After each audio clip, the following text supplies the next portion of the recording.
మీ business ఏదైనా మీ ఊర్లో promotion చేయాలంటే అది సుమన్ టీవీతోనే సాధ్యం. ఇప్పుడే సంప్రదించండి. మనం కొద్ది కాలంగా చూస్తుంది. నేను ప్రజాసేవ చేద్దామని రాజకీయాల్లోకి వచ్చాను. అప్పటి నుంచి రాజకీయాల ద్వారా ఏదో లబ్ధి పొందుదామని అయితే రాలేదు. నేను లబ్ధి కూడా పొందలేదు. మీరు చూశారు గత 16 సంవత్సరాల నుంచి. నాకు పొందే ఉద్దేశం కూడా లేదు. అలా ఒక రూపాయి కూడా నేను సంపాదించలేదు. సంపాదించే ఉద్దేశం కూడా లేదు. సో ప్రజాసేవ చేద్దామని వచ్చాము. అది మనం అనుకున్న కొన్ని చేయగలిగాము, కొన్ని చేయలేము. అది సహజం అక్కడ. కాకపోతే మొన్న జరిగిన ఎలక్షన్లో కొంచెం చాలా బాధ కలిగించింది. ఎందుకంటే 5 సంవత్సరాలు ప్రజల మధ్యన ఉండి 7-8 గంటల రోజుకి గడప గడపకి తిరిగి మరి సుమారు 3,70,000 ఓటర్లు ఉన్నారు భీమిలి నియోజకవర్గం. 3,70,000 ఓటర్లలో కనీసం నేను 3,50,000 మందిని టచ్ చేశాను, సేవ చేశాను, 8 గంటలు తిరిగాను. తర్వాత ప్రతి ఇంటికి ఎదురు లబ్ధి చేకూర్చాను. నేను వైట్ కార్డు హోల్డర్ ఉన్నాడు. అన్నిటికంటే ముఖ్యంగా కరోనా టైంలో ఈ జిల్లాకి నేను సింగిల్ మంత్రిగా ఉన్నాను. నాకు కూడా 3 సార్లు కరోనా వచ్చింది. మా కుటుంబ సభ్యులు కూడా కరోనా వచ్చింది. నేను కరోనా కూడా నేను హైదరాబాద్ ట్రీట్మెంట్ ఇప్పించుకోగలను కార్పొరేట్ హాస్పిటల్. కానీ కరోనా కూడా ఇక్కడే ఉండి నేను కేజీహెచ్లోనే ట్రీట్మెంట్ తీసుకున్నాను. అంత నిస్వార్థంగా అంత ప్రేమతోటి నేను పనిచేయడం జరిగింది నాకు ఇచ్చిన అవకాశాన్ని. మరియు మీరు ఇచ్చినటువంటి అవకాశానికి ధన్యవాదాలు జగన్మోహన్ రెడ్డి గారికి. నా రాజీనామాను ఆవేదన కోరుతున్నాను. అదే కాపీల్ని మన విజయసాయి రెడ్డి ఆర్సీ గారికి, మా పార్టీ అధ్యక్షులు అమర్నాథ్ గారికి, అలాగే సెంట్రల్ ఆఫీస్ కూడా పంపిస్తారు. దీనిగా ఉండి మన వ్యక్తిగత పనులు చేద్దాం అనుకుంటున్నాను. నేను ఎవరిని విమర్శించదలుచుకోలేదు బ్రదర్. వాళ్ళు విమర్శిస్తే దానికి సమాధానం చెప్తాను.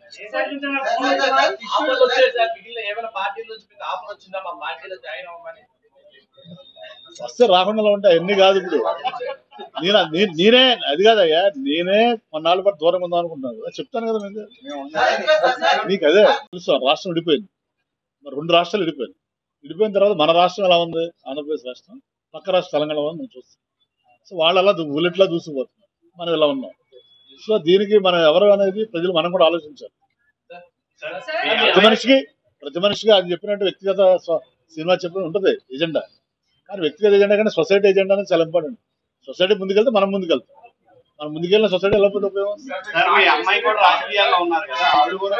కాదు. నువ్వు లైఫ్ టైం ఒక ఛానల్ పని చేస్తున్నావు, ఇష్టమైన ఛానల్ మారట్లేదు. ఇది అంతే. అదయ్యా మా శ్రీనివాస్ లాగా 25 నుంచి ఒక ఛానల్. వాళ్ళు కూడా మారుతారు. ప్రజలు ఏం ఆదరిస్తున్నారంటే ప్రజలు ఒక నమ్మకం విశ్వాసంతో ఒక నాయకత్వాన్ని ఎన్నుకుంటారు.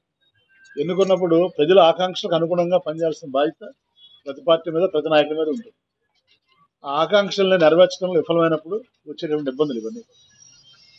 సో జనరల్గా ఏంటంటే ప్రతి నాయకుడు కూడా ఎలక్ట్ అయ్యే ముందు ఎమ్మెల్యేగా కానీ, సీఎం ముఖ్యమంత్రిగా కానీ ప్రజలు యాస్పిరేషన్స్ అనుగుణంగా పనిచేస్తామని చెప్తారు, పనిచేస్తామని నమ్మిస్తారు.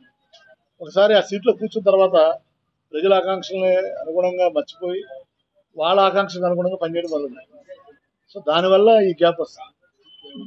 దానివల్ల ఈ ఫలితాల్లో తారుమారు అవడం జరుగుతుంది.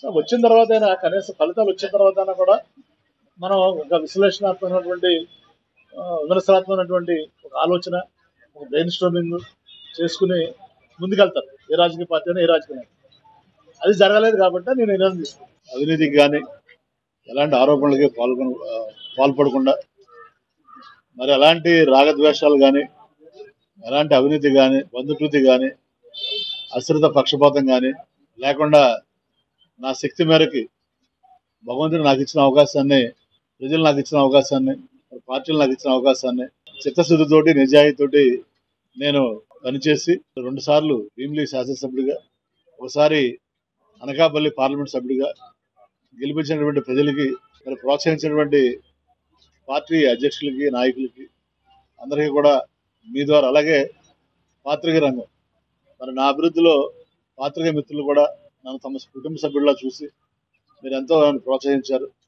దానికి మీకు, పాత్రికేయులకి, అధికారులకి, ప్రజలకి, పార్టీ నాయకులకి పేరు పేరున, ఎందుకంటే అందరూ ఉన్నారు నా ఆత్మీయులు అన్ని పార్టీలు కూడా, వారందరికి కూడా పేరు పేరున హృదయపూర్వక నమస్కారాలు, ధన్యవాదాలు తెలియజేస్తున్నాను. భీమిలి వాళ్ళకి అందరికీ కూడా పేరు పేరున హృదయపూర్వక నమస్కారాలు, ధన్యవాదాలు.